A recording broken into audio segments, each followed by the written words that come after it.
How to change the playback speed in DaVinci Resolve. First of all, open your project in DaVinci Resolve and select a clip on the timeline where you want to change the playback speed. Then, right-click on the clip and choose Change Clip Speed from the menu that appears.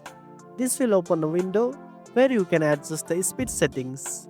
Next, look for the speed percentage box. Here you can enter a value higher than 100 to make the clip play faster or a value lower than 100 to slow it down. For example, entering 50 will make the clip play at half speed, while 200 will double the speed.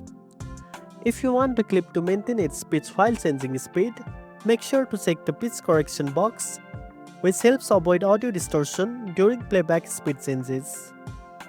You can also use the ripple timeline option to automatically adjust the timeline and prevent gaps when speeding up or slowing down a clip.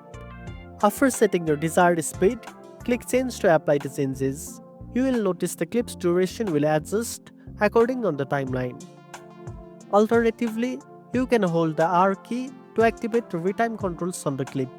This gives you a visual handle to drag and change the playback speed interactively. Remember to play back your clip after changing the speed to check if everything looks and sounds good. If needed, you can always go back and adjust the settings again. And that's it. Now you know how to change the playback speed in DaVinci Resolve. If you found this video helpful, don't forget to like, share and subscribe for more tech tips. Thanks for watching and I'll see you in the next one.